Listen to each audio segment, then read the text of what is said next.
आज बीजेपी लूट रही है, कल आकर के कांग्रेस हमको लूटेगी। तुमको लगता है कि क्या कांग्रेस के आने से कुछ बदलाव हो जाएगा? हो सकता है थोड़ा मोड़ा बदलाव आ जाए, लेकिन कोई मेजर डिफरेंस नहीं आएगा।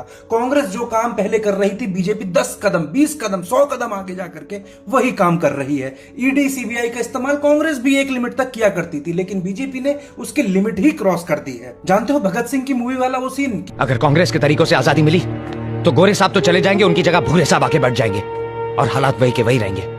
अमीर और अमीर हो जाएंगे, गरीब और गरीब। एक ऐसा वक्त आएगा कि धर्म और जात पात के नाम पे इस देश में वो आग लगेगी जिसे बुझाते बुझाते आने वाली नस्लों की कमर टूट। हमारा सिस्टम कुछ ऐसे ही बन चुका है, अमेंडमेंट कर करके कुछ ऐसा डिजाइन किया गया है कि यहां पे आम जनता का एक्सप्लॉयटेशन होगा ही होगा। बिजनेसमैन जो है वो नेताओं को खरीद करके अपनी जेब में डाल करके पैसे के दम पे करप्शन करके जनता का मूर्ख बनाते रहेंगे। सिर्फ इस देश का भला जब हो सकता है जब इस पूरे पॉलिटिकल स्ट्रक्चर को फिर से अमेंड करके अच्छा बनाया जाए। भारत के अंदर सेपरेशन ऑफ पावर हो, एग्जीक्यूटिव लेजिस्लेटिव जुडिशरी का एक दूसरे के बीच में इंटरफेयर ना हो, आरटीआई स्ट्रांग हो। अगर मैं चाहता हूं कोई इंफॉर्मेशन लेना तो मैं खट से उसको पा सकता हूं। सरकार ये ना बोले कि ये आरटीआई के दायरे से बाहर है। मीडिया की फ्रीडम हो कि भाई कहीं पर भी कुछ गलत हो, सरकार खौफ में रहे कि मीडिया जो है आकर के एक्सपोज ना कर दे, कौन पत्रकार कौन सा सवाल ना कर दे।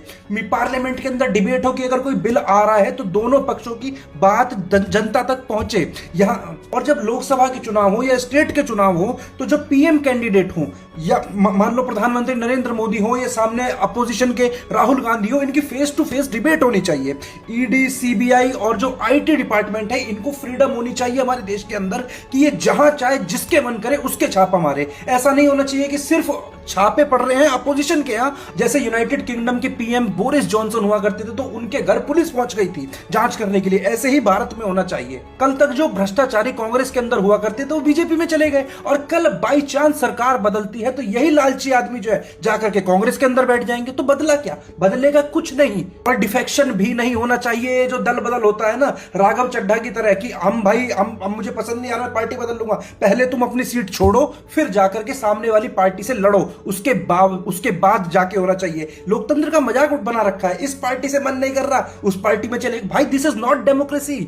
और सबसे मेन जो अंपायर है वो निष्पक्ष होना चाहिए। इलेक्शन कमिश्नर की नियुक्ति जो है वो होना, जुडिशरी तय करे, सीजेआई तय करे कि कौन इलेक्शन कमिश्नर बनेगा। 10 नाम आए, उसमें जो सबसे योग्य सबसे ट्रांसपेरेंट व्यक्ति हो उसको इलेक्शन कमिश्नर बनाया जाए। तो दोस्तों, जब देश का पूरा स्ट्रक्चर बदलेगा तब जाकर के हमारे देश के अंदर कुछ हो सकता है। नहीं तो तुम उम्मीद छोड़ दो, आज कोई एक्सप्लॉइट कर रहा है, कल हमको कोई दूसरा आकर के एक्सप्लॉइट करेगा और ये भारतीयों का एक्सप्लॉइटेशन चलता रहेगा।